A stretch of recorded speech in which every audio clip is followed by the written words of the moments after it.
Welcome to E3S Sparks. Today, we break down the technologies and ideas shaping the future of autonomy, AI, and mission critical systems. Today's conversation is a big one. We're not just talking about concepts, we're talking about the real systems, architectures, and decisions that have helped push autonomy forward in some of the most complex environments ever built, including NASA's deep space mission. And more importantly, what that means for where autonomy is going next. I'm joined by Mark Walker, Director of AI and Autonomous Systems here at E3S, and Dr. Fernando Figueroa, retired NASA engineer and a leading expert in autonomous systems and principal investigator behind what became NASA's platform for autonomous systems. Between them, this isn't theoretical work. This is decades of building, testing, and demonstrating autonomy across real-world systems, from ground operations all the way to spaceflight. So today, we're going to unpack how that evolution actually happened, what was learned along the way, and how those same ideas are now shaping the next generation of intelligent systems. Mark, Fernando, let's start at the foundation, because I think a lot of people hear autonomy and immediately think automation or AI. But what you all were building was something very different. From your perspective, what problem were you really trying to solve early on at NASA that led to the idea of system level intelligence and eventually autonomous systems? So we spent a good deal of time actually working together with NASA, collaborating with NASA, even in early years on designing and demonstrating software autonomy at the systems level, and then recognizing that the needs in deep space were going to require a lot of coordination, where software systems and human machine interfaces were going to need to be able to be performed autonomously. And so the need for hierarchical autonomy and distributed autonomy.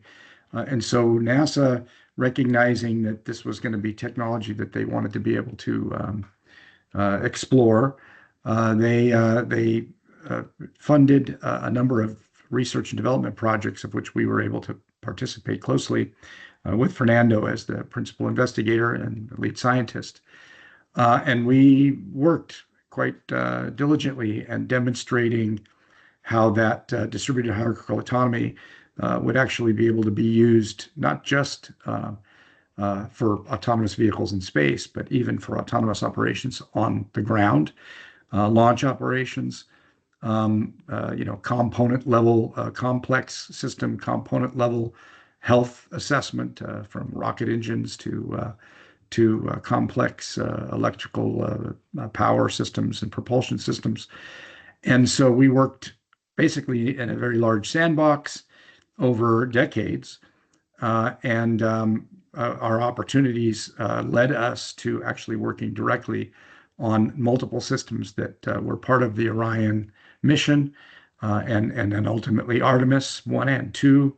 And that included things from autonomous habitat management, and system control, to hydraulic system management, like fuel transfer, and power systems management, and ultimately propulsion and even navigation. And able to work as a result of that. And I'll let Fernando comment on this, but we worked together on multiple projects, including some projects with Northrop Grumman for the Next Step program, and then Lockheed Martin specifically on Artemis for a risk reduction program. Most recently, at working with NASA on a coordinated lunar station autonomous control and management, where a lot of the work was going to be autonomously managed through this concept of distributed hierarchical autonomy.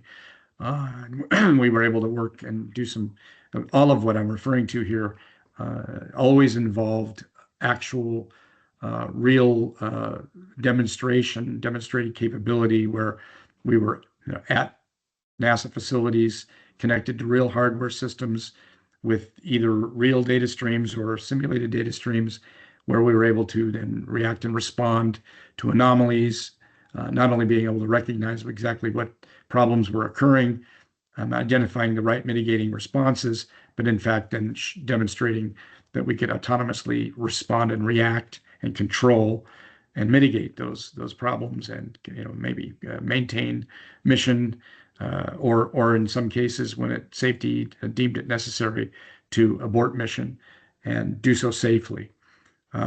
Fernando, you want to comment some more on that? Yes. So I came to NASA from academia, and I had started to do some work on intelligent sensors and systems. But then I saw that there was some work being done in what was being called integrated system health management early on. And it seemed to me that there was a need, already from that word integrated systems, to look at capabilities from the system level capabilities. So look at the capability for determining health of a system based on all of the elements that were involved in the operation of that system, and how it affected that one part of that system would become faulty in the context of its interconnections and interoperation with the other parts of the system. So there was one thing, looking at system level. The other thing is, the next thing was, well, of course, we wanted a capability that would have, at the time, the word was always intelligence, right? It would be an intelligent capability. And then we also wanted to have a capability that would be, let's see, not only intelligent and not only system level, but we wanted to build a platform that would be reusable, because we realized if you're going to have intelligent systems, that is something that's going to require the capture and use of knowledge and data and information. And knowledge is something that has to be incorporated by parts, right? Because you cannot all of a sudden incorporate all of the knowledge that would be available and necessary for a system to analyze and make decisions in a way to be able to think, right? So right away we started to think about a platform, and that would be a platform where, because it would be reusable, you would have to be able to use it for any system or any system of a class of systems. And typically we were looking at engineering systems. And then that particular system being able to do multiple activities or operations, right? Because it may be, any system can do multiple things, can be used in multiple missions, right? So anyway, so that was the thought process. And then, so we started to look for software capabilities that would allow us to do that. And we ended up using a capability that had been developed at the time where, let's say, intelligent systems or artificial intelligence was just being born way back in the 80s. And taking advantage of some new capabilities of software, such as object orientation, for example. And in addition to that, because we were looking at complex systems, and it was, when you have complex systems, oftentimes it's made up of systems. So we had to be looking as well at what would be multiple autonomous systems that would be operating in a coordinated way to carry out some kind of a joint mission, right? And that led also to think about a paradigm for, let's say, hierarchical distributed autonomy as an architecture, right? Where you have autonomous systems that would be organized in a hierarchy where at the top of the hierarchy would be like the the main manager for all of the autonomous systems, and at the lower levels you would have the other autonomous systems going down in order of authority, basically for carrying out some kind of a mission, right? So we then, of course, if we wanted to implement that kind of capability, we had to develop the platform so that it would support that paradigm, right? And that's what we did. We developed something that ended up being the NASA platform for autonomous systems. And as we developed the capabilities that were generic, in that sense, it meant generic because it would be used for any system in a class of systems, like it could be systems that involved electrical, fluids, communications, everything that pretty much you see in complex aerospace systems or other types of systems that we use, right? And so we ended up with this platform, right? And we developed it and improved it or evolved it by doing demonstrations of actual systems. And this is something that Mark was talking about, where we didn't want to just do something that was laboratory quality, but that was operational quality. And so we started to implement the capabilities on different systems, initially on ground systems for rocket engine testing. I want to just make a comment on what we really learned and developed over the course of several decades, and that's this idea that in order to deliver intelligence, understanding, and autonomous operational decision making, we immediately recognized the value of what has now been coined as a digital twin or runtime operational digital twin technology, where we create a digital model representation mapped to the ontologies of the systems and the workflows. And so we'll comment a little bit more about this idea of reusability and the idea of creating, object-oriented and generic intelligence that's reusable. But this I just wanted to make a couple of statements about this technology that we've evolved into and helped mature, which is a cognitive digital twin capability, where the thinking, reasoning, semantic, leveraging logic and being able to essentially communicate in understandable language. So very, very much akin to the large language model type knowledge bases that exist today. And so we developed this cognitive digital twinning platform, this NASA platform for autonomous systems, and we're leveraging the power of the CDT to push data, make sense out of that data, decide what's actually happening, and then be able to autonomously control mitigating actions and so on. So at the core of all this is this CDT platform, and then the opportunities to demonstrate where this CDT technology could then be architected into a system of systems, a distributed hierarchical autonomous capability, where there's multiple intelligent software systems that are leveraging this digital twin based approach. That's what we're talking about.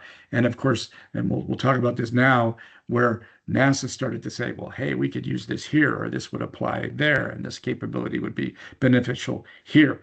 And we managed then over the course of many years to find our way into what is essentially the future of NASA today in terms of planned lunar missions and ultimately Mars missions. Fernando can comment more about the systems that we were involved in. Go ahead. I just wanted to make sure we framed what the platform really is all about. Go ahead. Yeah. And just as a quick question as you start to go into that, Fernando, because what I'm hearing is and please correct me on any of this that may be wrong. What I'm hearing is a progression, right? Like you started off with the design, like how do you get to an intelligent system, which would be looking at a system level. Then you move to a system of systems, and then this hierarchical method of providing the same type of intelligence and delivery of knowledge. Within the process of that, it's what it's what actually is being used in order to create the of how impasse would be driven for a digital twin or cognitive digital twin. Please correct me in any of that understanding. So I think you said it right. I think so. But let's see. So impasse. So impasse is a platform, right? It's like saying I don't know. Let's see, what platforms do we have? It's almost like not quite MATLAB, maybe like saying Simulink, if people know what that is, right? Or LabVIEW, right? LabVIEW is a platform. LabVIEW is a platform that you use for creating,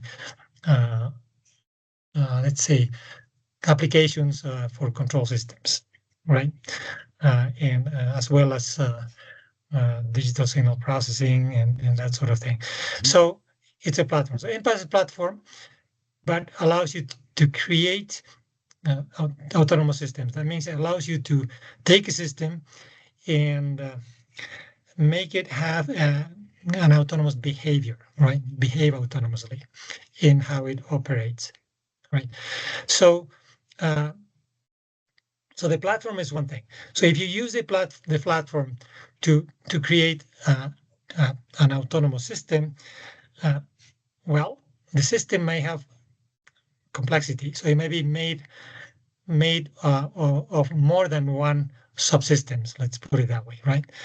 And each one of those subsystems could be developed as an autonomous system itself, right? So you end up with multiple autonomous systems that make up an entire overall system, right? For each one of these autonomous systems, you can use impasse. And so you create a subsystem that's autonomous or multiple subsystems that are autonomous that have to coordinate its operation in the sense that they are part of an overall system. And the overall system is also an autonomous system that that is made up of all of these subsystems plus its own management capability for the missions of the entire system, right? So the example in a system that we worked on would be Gateway, right? The overall Gateway architecture, right, for autonomy is a hierarchical distributed autonomy architecture, where you have a hierarchy of autonomous systems. And at the top of the hierarchy sits the vehicle system manager, which manages the entire Gateway Constellation. spacecraft, right? Yeah. Right.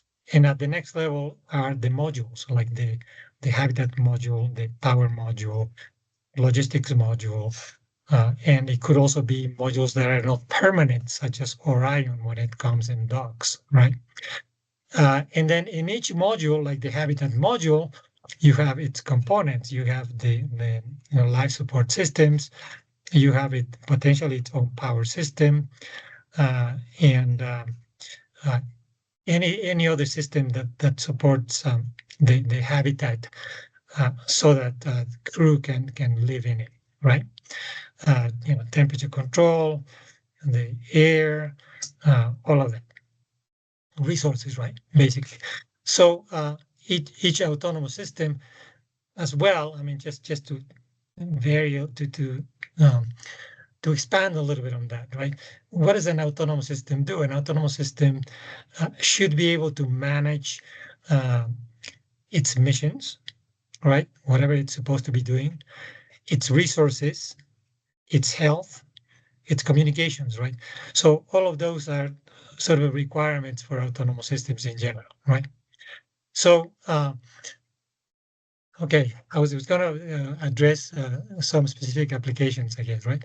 So in that sense, for instance, we use MPAS for a real system in at Stennis Space Center, right? We used it for implementing autonomous behavior on the nitrogen system that provides nitrogen, gaseous nitrogen, to the facility, to the test stands for rocket engine testing, right? So that was a real system. It was fairly complex system with multiple uh, parts and components. It's a system that has, uh, a lot has tanks and valves uh, Reciprocating and all pumps kinds of sensors, right? And also it has multiple paths, for example, for risk management and so on. And it has a whole paradigm and approach to controlling that, right? Making sure that there's always gaseous nitrogen throughout the site, because that's crucial for the systems that are operating there, right? So we developed that as one autonomous system that had all of these components. And the way we create a system with NPAS is obviously because it's a platform for many systems. The first thing you have to do is create a description of the system, and this is what Mark was alleging before, which is what does it mean to create a description of the system? It means basically what nowadays it's called creating a digital twin. But at the time, we didn't call it digital twin. We called it domain model. Domain model, right? And also, we were ahead in what even now is being done, because we were creating this so that we could use it in real time, right? As part of our intelligent management or autonomous management of the system, right? Okay, so what we did for creating this capabilities, we start with the schematics, and we basically implement this. We create a digital representation of the schematics that has a lot more knowledge and information than just the paper schematics, which just cites the components and what they are in specs and so on. So in creating these schematics, a lot of other additional knowledge is already incorporated, such as the topology, for example, and that allows us to create with other tools in NPAS relationships that are used for analyzing the system and for making decisions and so on. Right. So when I say relationships, I say, for instance, that you can create relationships amongst that group components in a topology that may define a subsystem that is used to analyze, say, whether or not something is leaking, for example. Right. So we do that with it, and then we created the other part, which is what is the system going to do, right? And it's the mission. It's basically the control paradigm that was being used for providing the commodity to the facility, right? So those two things we did with the tools that we had in the past. In addition to that, NPAS already had a generic capability for health management, right? Failure modes and effects analysis that were generic for different components like pumps, like valves, the sensors that were there, even pipes or tanks, right? And so the health management aspect of it, we were already reusing from initial capabilities that we had been developing in other initial efforts, right? And then, of course, the autonomy, right? The autonomy part that was already in there had some strategies of autonomy, right? For example, one of the strategies that we had developed before, it's generic, is taking advantage of redundancy, right? The strategy, these strategies seem easy to implement, but they're not quite as easy as they seem. So if you look at a strategy and say, okay, if I have two sensors of the same type and basically the same place, we have to have three sensors generally, right? In order to say, well, if one of the sensors is giving me information that's different from the other two, then I would have to then ignore that one, right? Or something like that. And that's used a lot in a brute force method here. But when you implement the concept of redundancy, you can implement it in a more generic way. So it just means there is a redundant way to get the same information. So it can be through multiple sensors. It could be through a sensor in a analytical model that describes what the operation that's happening in there, and therefore that can allow you to verify whether or not your sensor may be faulty and so on. So the other sort of a paradigm, I guess, push that we did with MPAS is, well, in order for a system to think or be intelligent, it has to be able to capture concepts, because concepts are used to create, to define models, right? And then the models allow you to do the analysis and come up with conclusions that can be conclusions about something working not according to what it should be, right? So that was the other thing that in the platform allowed us to do, to incorporate knowledge that is conceptual knowledge, right? Because once you have conceptual knowledge incorporated in your model, then using those concepts allows you to analyze and come up with conclusions for a class of systems that are running with models that use those concepts. So it's very generic. And the importance of that is that you're no longer using brute force. You're using, a way of thinking that's like, let me explain. For example, I'll give you an example, right? Something we did there was, okay, we want to detect leaks, right? So what we say, okay, how do we detect leaks? We detect leaks by, well, maybe dynamically we're looking at the system and we see that some part of the system is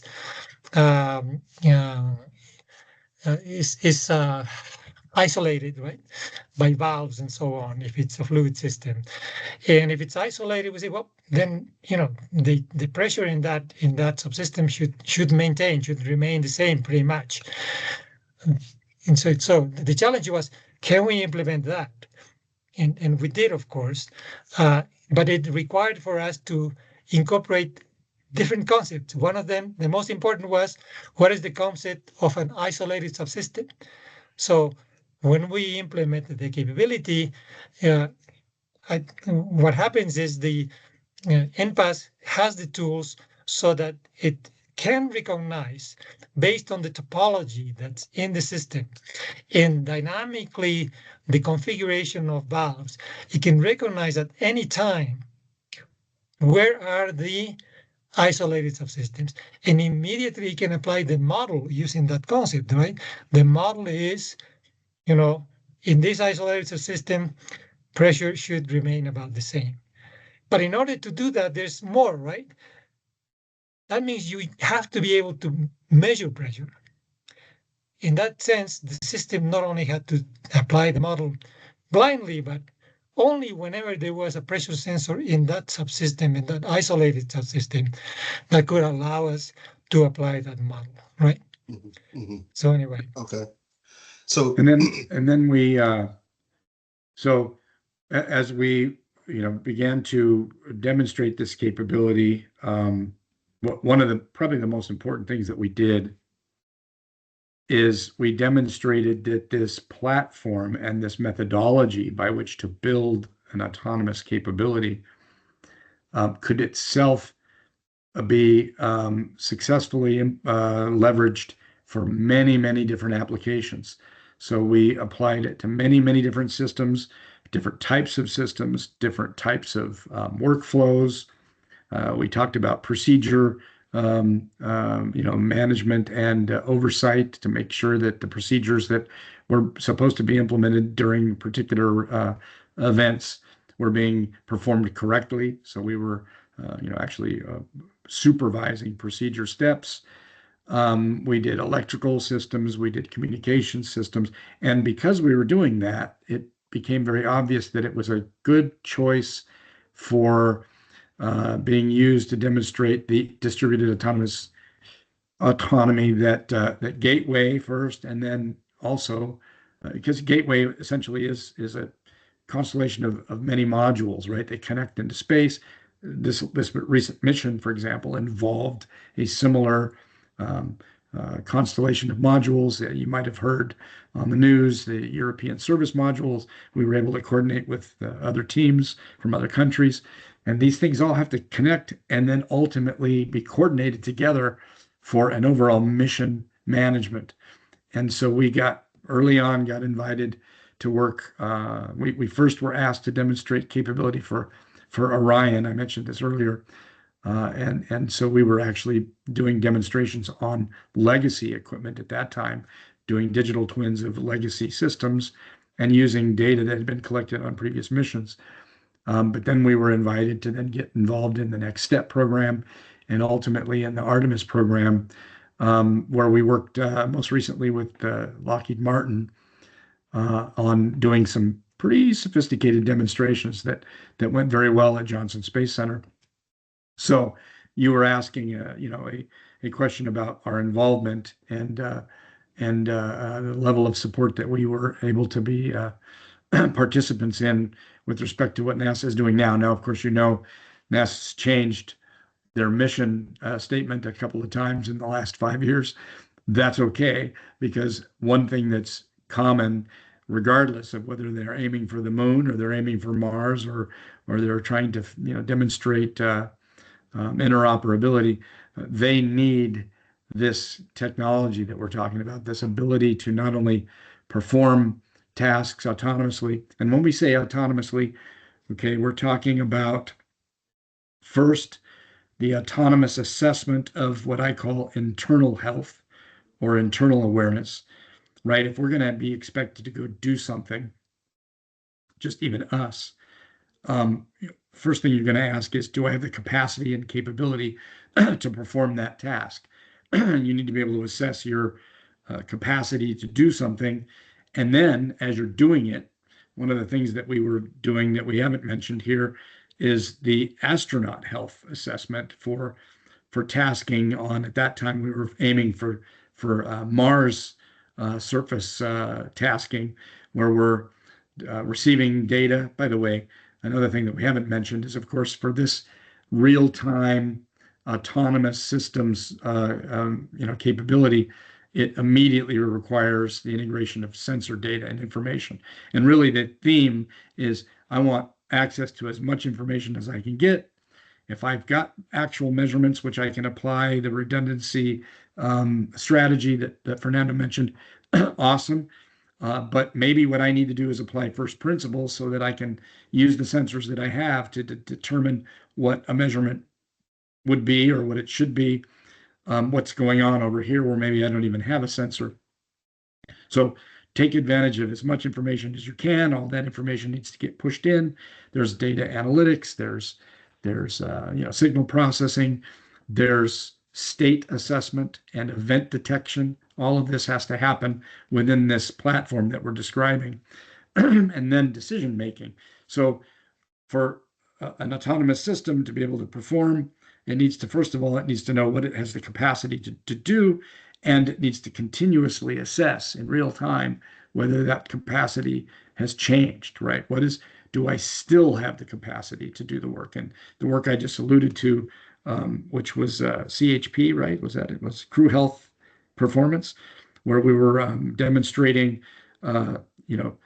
astronaut health assessment, and task management and autonomous task management over a course of many, many tasks that might have to be performed, because it could be that a particular task that's in progress, the internal health state of, in this case, the astronaut, would not support the completion of this mission. So now, well, what's the most highest priority thing that I need to do? And maybe I need to change my mission plan based on current assessed state information, right? So this is all part of what NPAS has to be able to support the capability of doing. We applied it to humans, we applied it to machines. But so this internal state assessment, or internal awareness, as I call it, is constantly being performed. So there's a loop where you're constantly assessing what my current state is, and you're mapping that then to, I say you, I mean your autonomous system is doing this. It's thinking, as Fernando likes to remind us, is that it's looking at what it's supposed to be doing at the same time as it's looking at what its capacity to do that is. So that's internal awareness. But at the same time, an autonomous system has to have external awareness. What is out there, unforeseen, that might interfere? So there's my interference because I'm not healthy, and then there's something else that's going to get in my way, an obstacle, a hindrance, something that's going to require me to change my plan autonomously on the fly based on what I'm seeing and sensing. So an autonomous system has to be able to do all of these things: external awareness, internal awareness, constantly looping. Industry likes to refer to that as an OODA loop, which is an observe, orient, decide, and act. We do this in our brains. Autonomous systems need to do this also. OODA actually was originally applied to what a pilot has to be able to do when they're flying a jet. It's very rapid processing and reassessment, constant reassessment. All of these are required in an autonomous solution. And I'm going to go back and say again that in order to deliver what NASA needs to take a spacecraft, go around the moon and come back, where there's lots of coordinated pieces and parts, as well as establishing a site on the surface of the moon, landing things, moving things, connecting things, where you've got robots that are involved, manipulators that are moving around, and then ultimately performing something on the surface of the moon, where you're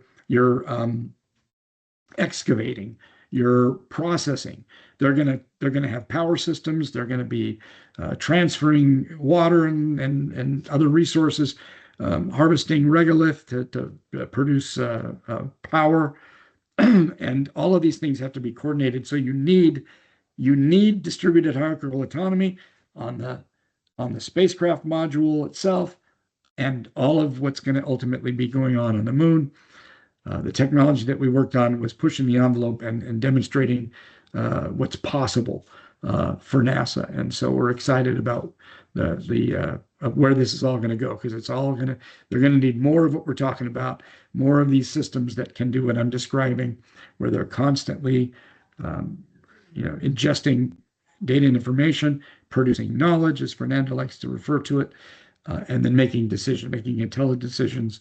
So we're excited about what's going to happen over the next few years when we get ready to actually go and build a NASA facility on the surface of the moon. Absolutely. Now, speaking of just those next phases and what we're looking at over the next few years, I know we were recently able to take part in a project with Lucy. How does Lucy play into some of those concepts that you just started mentioning of like how operations would take place on the moon? I'll comment first from my perspective on it. Excuse me. Lucy, as a NASA project, really was focused on a human limitation, which is how do we do all of this? How do we build capability that's going to involve many, many, many assets, different launchers, different landers, different autonomous vehicles, different systems like power generation and oxygen generation and all this other stuff. How do we do all of that, making use of many, many different players, all who are coming from different perspectives? And how do we put all that together and make it work? So they recognized very early, hey, interoperability, the ability for people to coordinate and work together, as well as systems to be able to coordinate and work together. And this has been, I would say, a challenge over the course of many, many years. And so they decided that they would actually create a big sandbox where multiple NASA centers were all participating with one common objective to be able to demonstrate coordinated, autonomous, using robots and manipulators and rovers, autonomous vehicles, and so on, to be able to demonstrate that systems could be designed, developed, integrated, and deployed, and do that successfully. That requires common interoperable interfaces, that requires processes and design processes and all sorts of things that are going to be required in order to be able to demonstrate this. And that was a pretty high undertaking. And so Lucy was all about really demonstrating that, even though they also had some real requirements, some real hardware, for example, construction of structures on the moon using robots and using very novel modular constructing, almost like Lego blocks, only much fancier, and the ability to then construct, and design. So it's like 3D printing using robots on the surface of the moon. And using these like Lego blocks, but they're these hexagonal pieces that get put together. And so the Lucy demo, had to actually demonstrate that we could coordinate all of these activities, coordinate the robots, be able to do things like the robot recognizing that they were running low on power and they needed to go get recharged and all sorts of things like this. And so this culminated into a very large demonstration that involved many people. Probably, it's funny because I don't know that when it comes to autonomous demonstration, whether it would be fully recognized the significance of what was demonstrated at Johnson Space Center back in September of 25. But the fact that you were able to actually demonstrate working systems and coordinated systems that involved, I don't know, hundreds of people, certainly dozens of design centers. And so this is going to be another very important thing that NASA needs, or even the commercial space entities are going to need to be able to make this all work, right? So that's where Lucy played, I think what the intent was when they would transfer the knowledge that was gained, where many NASA centers were coordinating together, and be able to hand that over to the contractors, the primes, and to be able to say, look, this is doable, this is possible, So anyway, yes, lots of different levels of demonstrating the utility of the architectures that we worked on. From, again, as I said, from thruster health assessment to complex system of systems coordinating through a vehicle system manager, which is autonomously controlling a mission, which involves many different autonomous system controllers for local modules that each have their own power systems. One of the systems we worked on, which was another demonstration of interoperability, quite frankly, was when you've got these refueling systems, these space-bound fuel trucks, if you will. Think about the refueling of aircraft, where the plane comes in and they drop down the fuel connections and they refuel an airplane while it's flying. Same thing in space.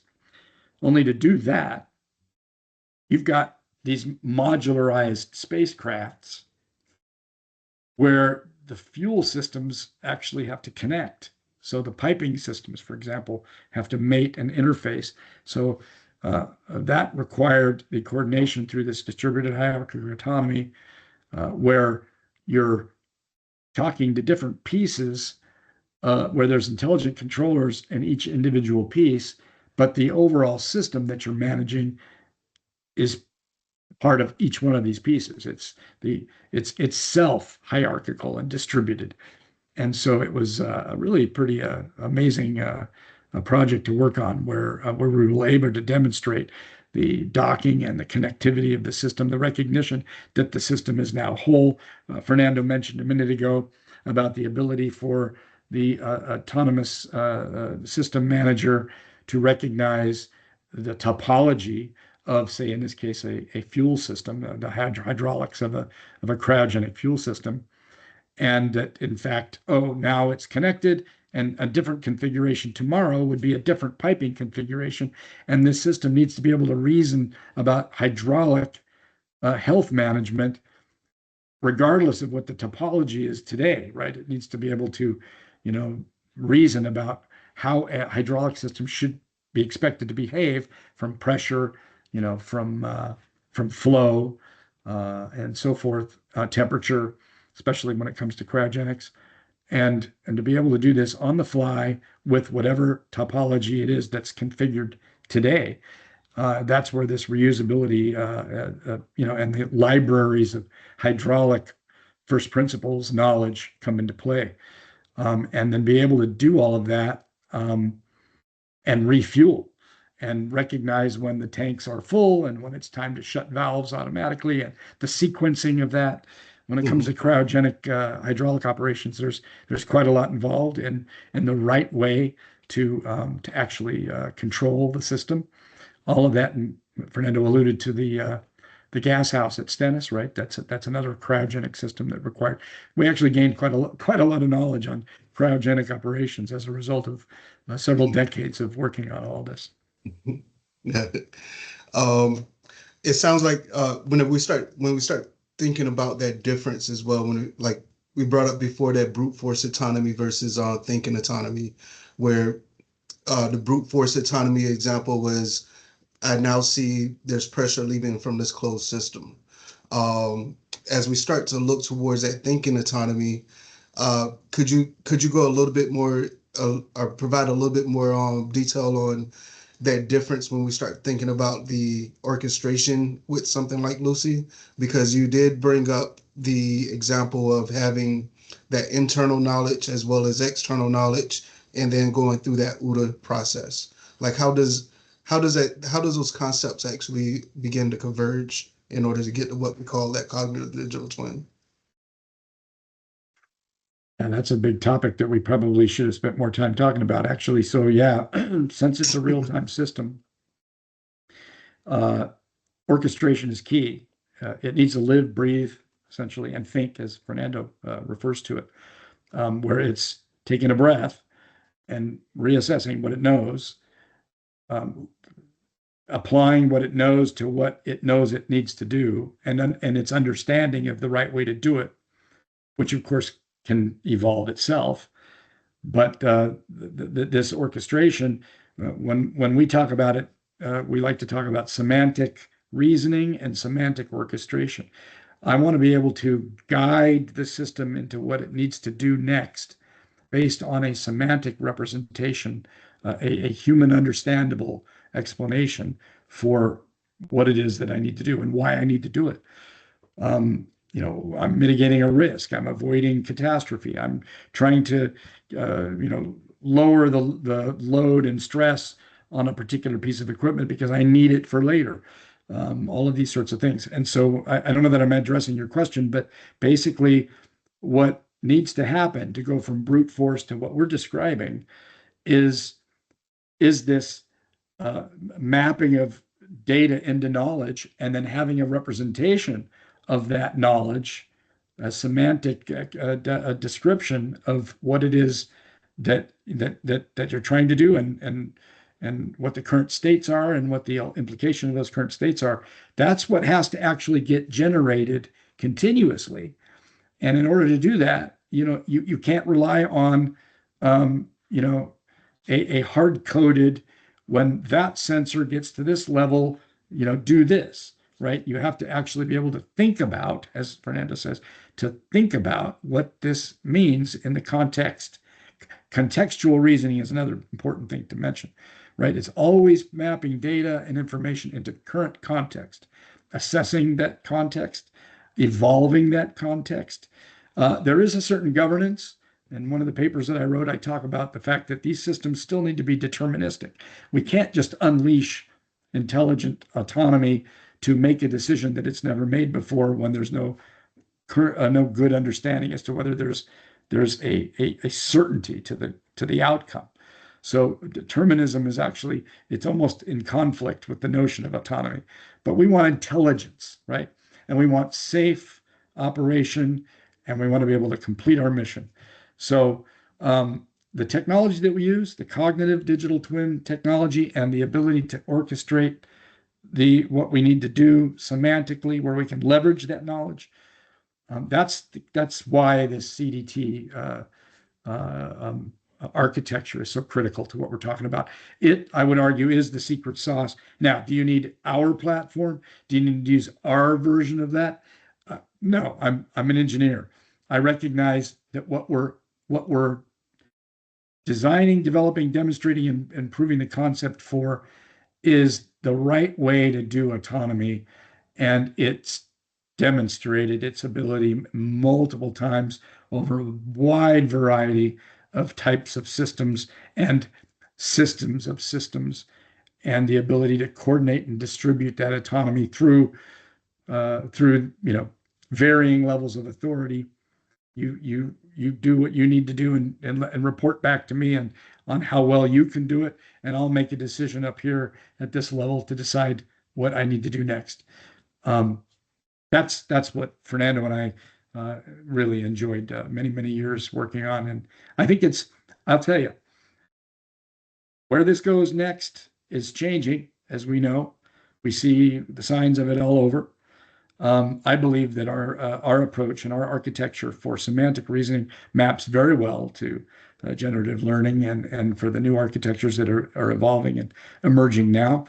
And I think the next 10 years are going to be monumental in terms of how this, we're not just talking about asking an LLM, what reservation I should make in order to get to someplace tomorrow, or any other question that we might ask an LLM. We're talking about leveraging a knowledge base, evolving that knowledge base, incorporating semantic understanding based on digitized models and ontology that are essentially driven by ontologies, right, for what it is that we want to do. Applying that risk mitigation layer that says, look, whatever I do, I need to do it safely. I need to avoid, killing people or spilling contaminants or whatever else it is that I need to do to make it safe. And that's got to be done through thinking autonomy that is able to make sense out of the data, evolve it from raw data and turn it into understanding, leverage that understanding in the context of what it is I'm trying to do, and affect then control decisions. So that's I believe what we've been able to do and to demonstrate, and have really enjoyed being able to do that in partnership with NASA. Awesome, thank you. Oh, you're on mute, Fernando. Yeah, and that has been demonstrated through multiple applications, right? As we evolve the capability, we have the ground application at Stennis. We had another application at Johnson at Kennedy Space Center on the cryogenic testbed lab to do autonomous fuel transfer from a storage tank to a flight tank. We, of course, did the Orion implementation for health management using actual data from EFT1, the flight test one. We did the habitat with Northrop Grumman, and they are now building the habitat for Gateway, right? We did the demonstration with Lockheed Martin with multiple modules representing Gateway as well as Orion as well as a lander. We did a demonstration of the refueling system involving 3 modules for Gateway. We had an implementation of a satellite system, autonomous satellite system as well. So all of these are actual systems that are, not laboratory systems that we have we have used as prototypes, right, for demonstrating the capability and evolving the capability as well. In all of those systems, we have used the hierarchical distributed architecture, and we have employed communications capabilities to actually, manage the information and data and knowledge that has to be flowing from system to system in order to perform the operations, right? So as well as implementation on different platforms, being Linux or Unix type or Windows as well, right? So yeah, that's been Awesome. a good demonstration throughout. Another huge accomplishment, which we didn't mention, and it's probably fine that we didn't, but it's actually huge, is that all along the way, it became very obvious that NASA recognized the need for these systems to be able to get qualified and to be able to be fielded. And that requires a level of scrutiny that really most of the time makes these types of systems impossible to ever field. And that's the idea that it needs to be safety critical and what's required in order to be able to certify software, especially software which is making autonomous decisions. And we pioneered how this is done. We were able to actually work a lot on CMMI and able to take a flight software team at the center in Alabama to certification, and huge, very important. It's going to be very critical. So with some of the stuff that we're talking about, of course, the way that we're looking outwards towards space, it has changed in this iteration compared to the last time we've been in space, where we have a lot more commercial companies that are playing in the sandbox. These commercial companies have a different level of risk tolerance. Having said some of the things around flight safety testing and some of the things that we've been able to help pioneer whenever it comes to these autonomy systems, how does that play towards the commercial industries from your perspective, or what you have seen in your experience? Yeah, so there is very, very high competition, I think, amongst private industry, right, to work with NASA and start helping with the, of course, nowadays implementation of the lunar base. Some of those systems, I think initially they're just trying to build a system that works with the minimum capability that is required by their contracts.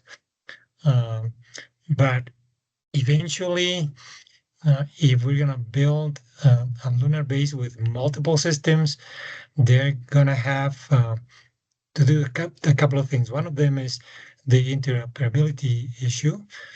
The other thing is the autonomy, because it's hard to be continuously managing a system on the moon from ground, right? It takes a lot of resources. It's probably very expensive.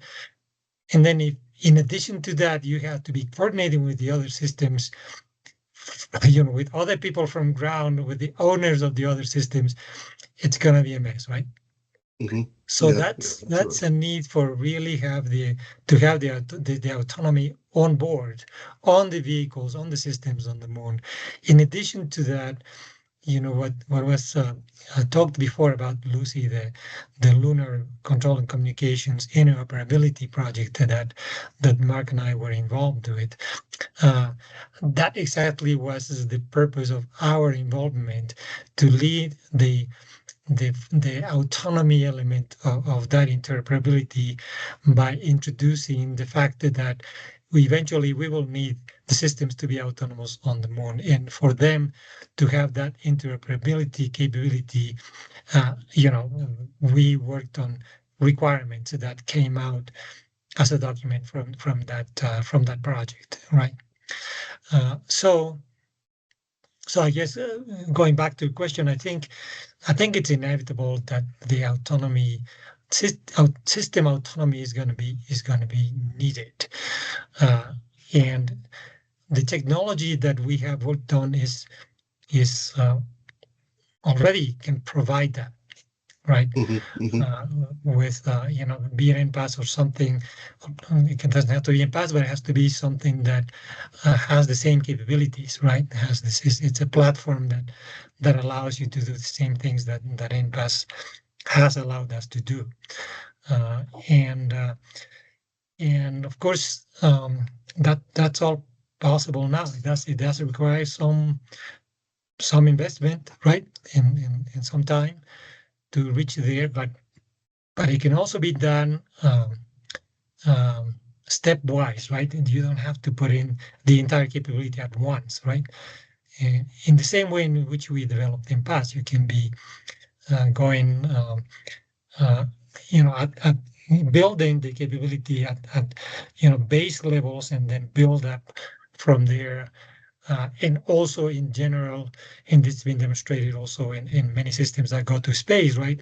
These are now systems that can be upgraded by just uploading the software that's needed. Absolutely. This has been a powerful conversation. What stands out to me is that this isn't just about space missions or NASA. It's about fundamental shift in how we think about systems. We're moving from systems that react to systems that understand, reason, and make decisions in real time. And the work you both have been part of really shows that this isn't theoretical anymore. It's been built, tested, and proven across real environments.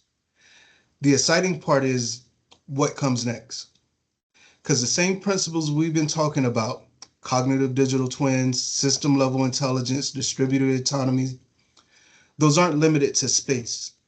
They're directly applicable to critical infrastructure, energy, manufacturing, and really any environment where complexity and risk intersects. So this is just the beginning of where this goes. Mark, Fernando, really appreciate you both taking the time to share your experience and insight today. And for everyone listening, this is exactly the type of thinking that's going to define the next generation of intelligent systems. Thanks for joining us on E3S Sparks.